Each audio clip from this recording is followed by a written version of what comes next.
तीसरे दौर के लिए आज थम जाएगा चुनाव प्रचार। 12 राज्यों की 95 सीटों पर 7 मई को डाले जाएंगे वोट।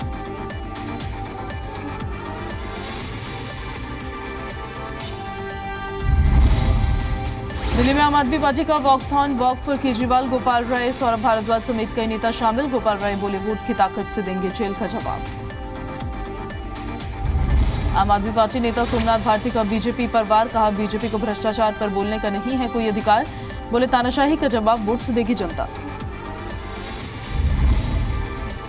आम आदमी पार्टी ने दिल्ली और हरियाणा के लिए स्टार कैंपेनर्स की लिस्ट की जारी। लिस्ट में अरविंद केजरीवाल और सुनीता केजरीवाल का नाम शामिल। मनीष सिसोदिया का भी नाम।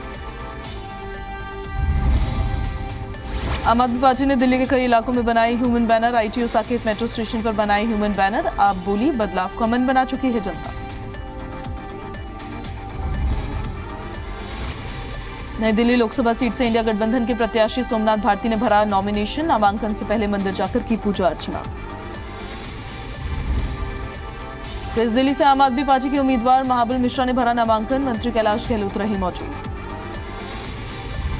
बीजेपी में शामिल हुए दिल्ली कांग्रेस के पूर्व अध्यक्ष अरविंदर सिंह लवली, पार्टी महासचिव विनोद तावड़े और दिल्ली बीजेपी अध्यक्ष वीरेंद्र सचदेवा ने स्वागत किया।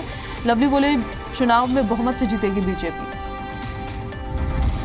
एनसीपी नेता और दिल्ली के पूर्व मंत्री योगनाथ शास्त्री का कांग्रेस में शामिल होने की तस्वीरें सामने आई। प्रभारी दीपक बावरिया और अंतरिम अध्यक्ष देवेंद्र यादव ने पार्टी में शामिल कराया।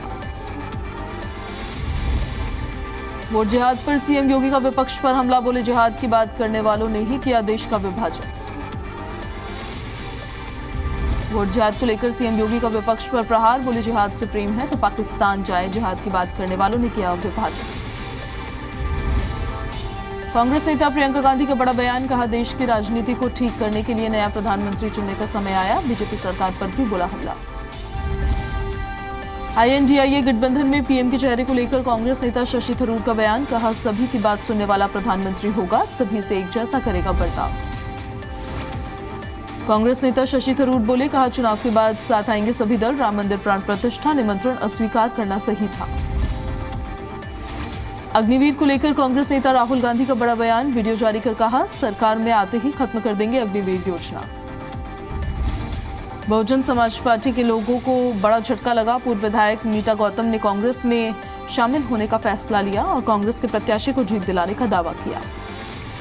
अखिलेश यादव ने बीजेपी सरकार पर बोला हमला। कहा, युवाओं को नहीं मिला रोजगार। राहुल गांधी की जीत का किया दावा। बीजेपी नेता चिराग पासवान ने तेजस्वी यादव पर बोला हमला। कहा, तेजस्वी ने बिहार को किया बर्बाद। देश को बांटने का लगाया आरोप।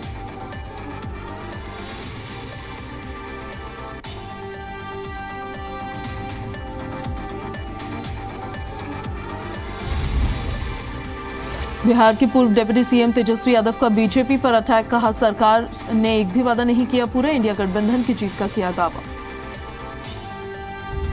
एआईएमआईएम चीफ ओवैसी के हिटलर वाले बयान पर यूपी सरकार के मंत्री रजनी तिवारी का पलटवार। कहा, देश की जनता विपक्ष को नकार चुकी है। फारूक अब्दुल्ला का बीजेपी पर बड़ा आरोप। कहा, सत्ता में बने रहने के लिए हिंदुओं में डर पैदा करने की कोशिश। देश के हिंदुवादी और बीजेपी नेताओं को धमकाने वाले मौलवी सोहेल अबूकर गिरफ्तार किए गए। गुजरात क्राइम ब्रांच ने सूरत से किया अरेस्ट। सारण सीट से आरजेडी उम्मीदवार रोहिणी आचार्य के खिलाफ शिकायत। बीजेपी ने रिटर्निंग ऑफिसर से की शिकायत। नामांकन पत्र और हलफनामे में गलत जानकारी देने का आरोप। यूपी के मैनपुरी में महाराणा प्रताप की मूर्ति पर चढ़े समाजवादी पार्टी के समर्थक। बीजेपी ने जूता मारने का लगाया आरोप। जमकर हुआ बवाल। कैथल पहुंचे कुरुक्षेत्र लोकसभा से इंडिया गठबंधन के प्रत्याशी सुशील गुप्ता ने बीजेपी को घेरा। पीएम आवास योजना को लेकर उठाए सवाल। सोना में जेजेपी उम्मीदवार राहुल फाजिलपुरिया ने किया ऑफिस का उद्घाटन। बीजेपी पर किया वार। रोहतक में दीपेंद्र हुड्डा ने दिखाया दम। हवन पूजन के बाद दाखिल किया नामांकन। भूपेंद्र सिंह हुड्डा समेत कई नेता मौजूद रहे। सिरसा से बीजेपी प्रत्याशी अशोक तंवर ने किया नामांकन। सीएम नायब सिंह सैनी, रणजीत चौटाला रहे मौजूद। जीत की हुंकार भरी। सोनीपत लोकसभा सीट से इनेलो के प्रत्याशी अनूप दहिया ने भरा नामांकन। लोकसभा चुनाव में जीत का किया दावा। हरियाणा में लोकसभा चुनाव की तैयारी में जुटा प्रशासन। भिवानी में जिला निर्वाचन अधिकारी ने मतगणना केंद्र का किया निरीक्षण।